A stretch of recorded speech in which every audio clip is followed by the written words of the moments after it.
نامحرموں کو دیکھا ہوگا تو کیا چیز ہاتھ آئی؟ اندر سے ایمان یا سوچ کہے گی ہاتھ کچھ نہیں آتا، بلکہ اپنے آپ سے کہیے میں تمہیں سڑک پر کھڑا کروں گا اور جہاں سے بہت زیادہ مسکراہٹ گزر رہی ہے وہیں کھڑا کروں گا اور وہاں کھڑے ہو کر دیکھتے رہنا، صبح سے شام تک دیکھتے رہو، شام کو مجھے رپورٹ بتاؤ تمہیں فائدہ کیا ہوا اس کا۔ تو اندر سے رپورٹ آئے گی کوئی فائدہ نہیں ہوا، تو اس کے بعد اپنے آپ سے کہیے جب کوئی فائدہ نہیں ہوتا تو آج کے بعد میں کبھی دیکھنے نہیں دوں گا۔ اپنے آپ کو اپنے نفس کے تابع مت بنائیں، اپنے نفس کو اپنے کنٹرول میں رکھیں۔ وہ نادان انسان ہے کہ جو بائک پر بیٹھ جائے اور بائک کو کنٹرول میں نہ رکھے۔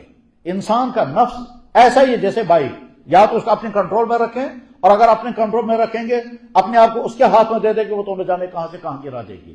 کہ ہمارا نفس ہمارے کنٹرول میں اگر ہوگا تو جو یہ کہے گا وہ کھاؤ، ہم نہیں وہ کھانے دیں گے، جو یہ کہے گا وہ دیکھو، ہم اسے نہیں، تم ہمارے ماتحت ہو۔ جب انسان اپنے نفس کو اللہ تعالیٰ شامل، اس لیے قرآن کریم میں فرماتے ہیں قد افلح من تزکا، قد افلح من زکاہا وما من خاف مقام ربہ نہا النفس عن الہوی، اپنے نفس کو غلط راستوں سے، غلط چاہتوں سے روک کر رکھا۔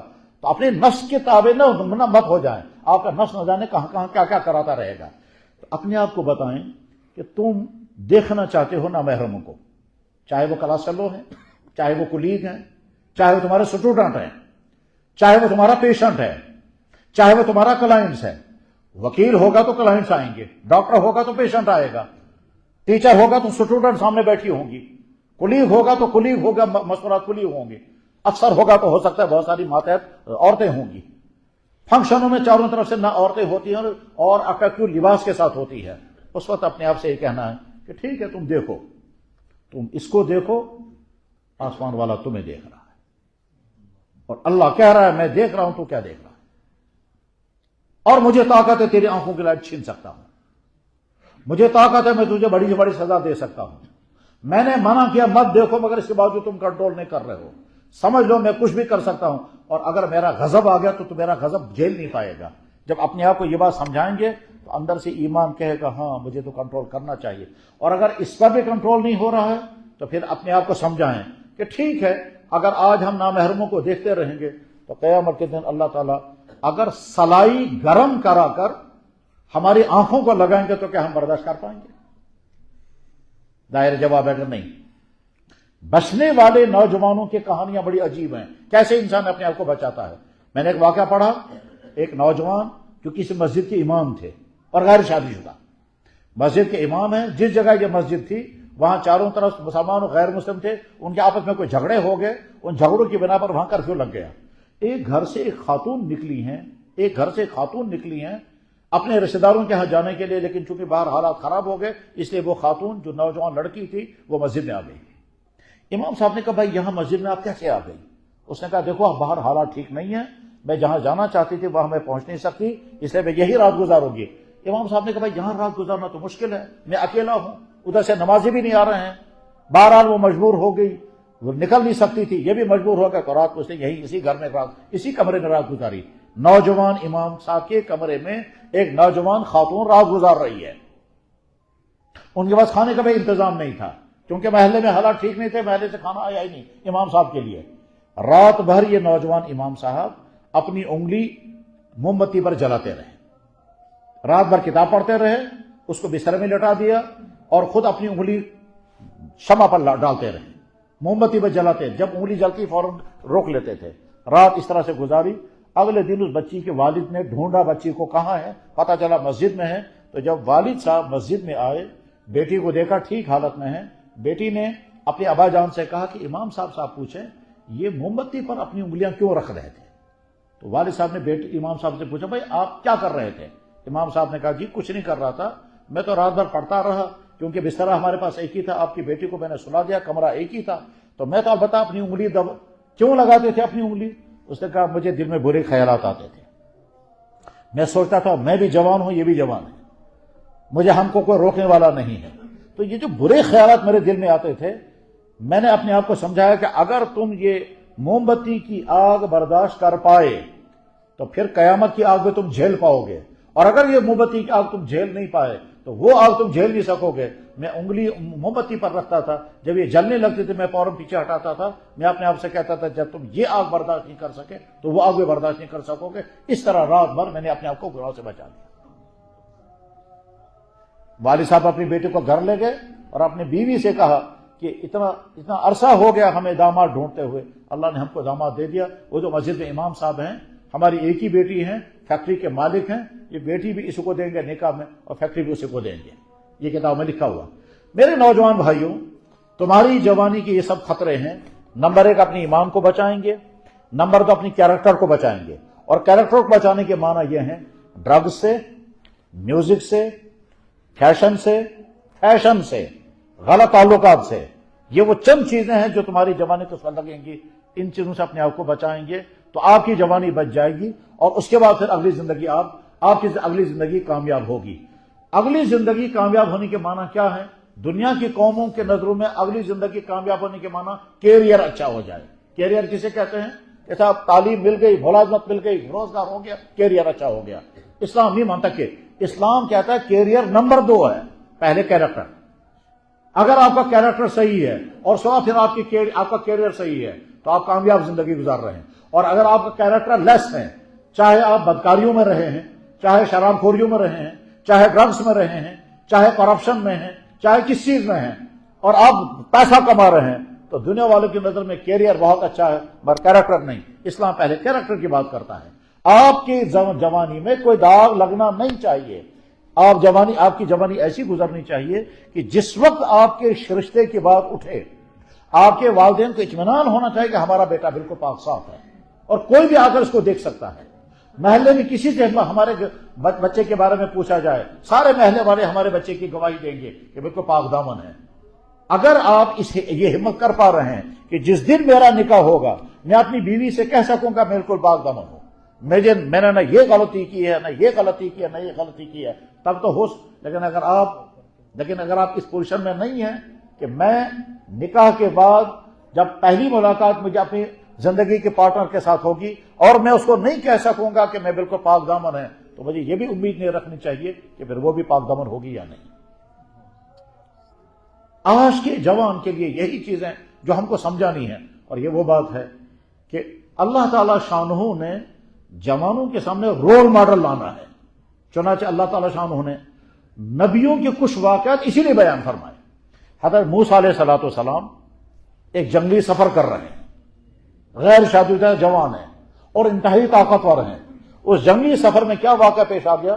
وہ ایک جگہ پہنچے، وہاں لوگ پانی پلا رہے تھے اپنی جانوروں کو، اس میں کچھ لڑکیاں بھی تھیں، وہ اپنی جانوروں کو پانی پلانے کے لیے وہاں لائی ہے، لیکن وہ پانی نہیں پلا سکتی تھی اس لیے کہ کنویں سے پانی نکالنا ان کے لیے مشکل تھا۔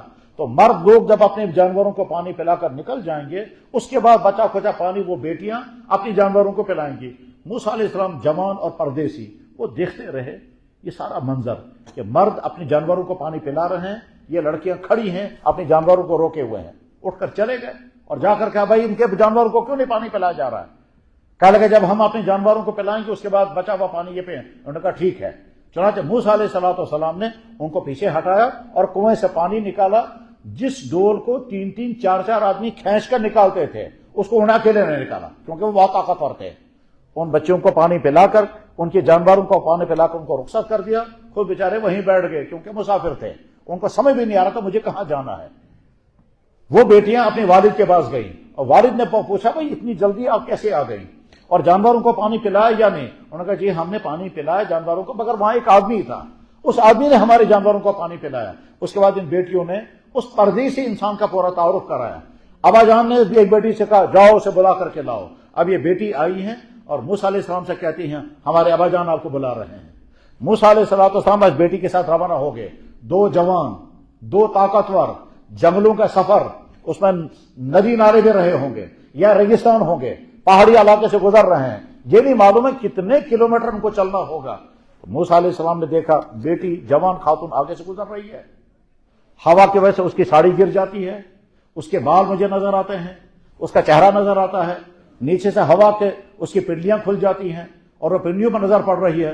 موسیٰ علیہ السلام نے سوچا مجھے اپنی جوانی کو داغدار نہیں ہونے دینا ہے، بات نہیں کی، کنکر مار کر کہا آپ پیچھے رہیں میں آگے چلوں گا۔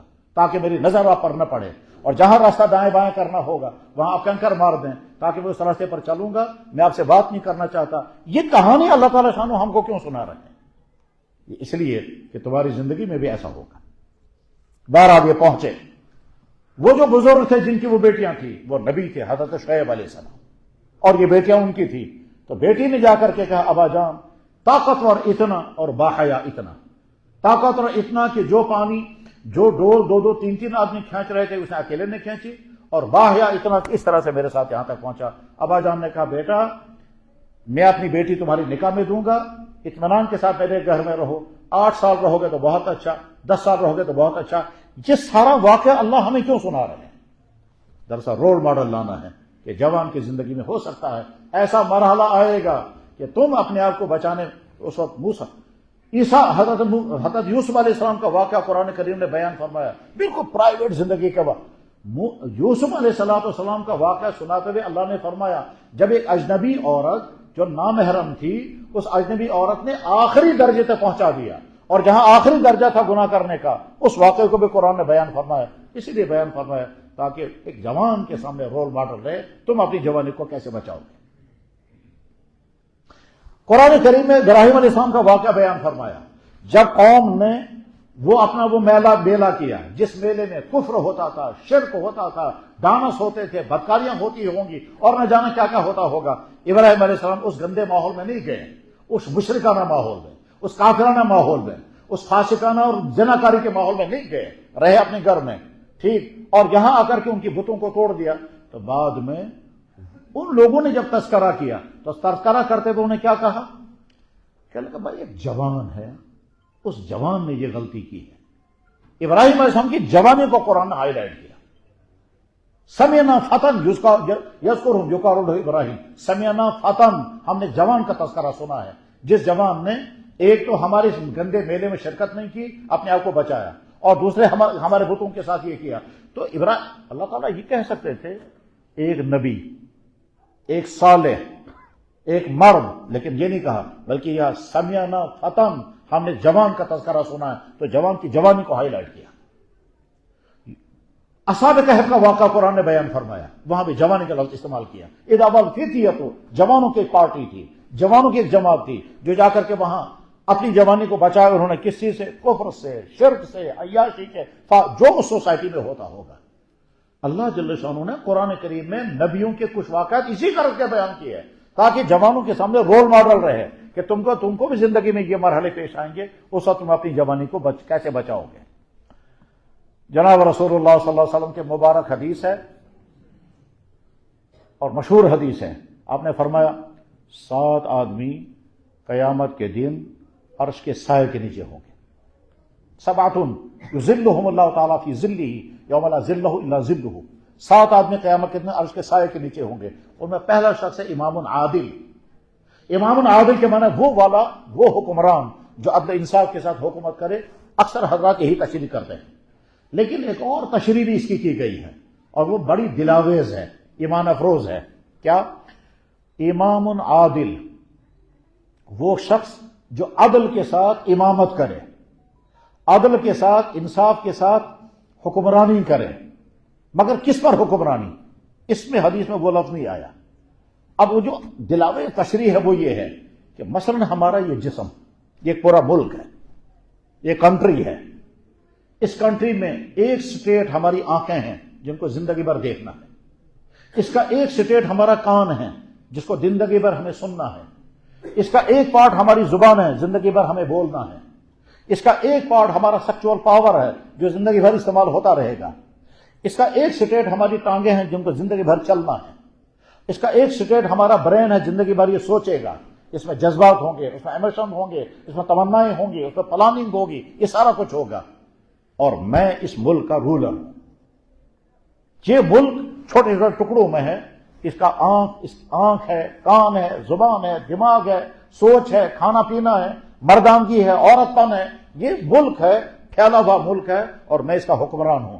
اگر میں نے اپنی آنکھوں کا غلط استعمال نہیں کیا، اگر میں نے اپنے کانوں کا غلط استعمال نہیں کیا، اگر میں نے اپنے برین کا غلط استعمال نہیں کیا، میں نے اگر غلط تعلقات سے اپنے آپ کو بچایا، اس کے معنی یہ ہے کہ میں اپنے اس ملک کا امام عادل ہوں۔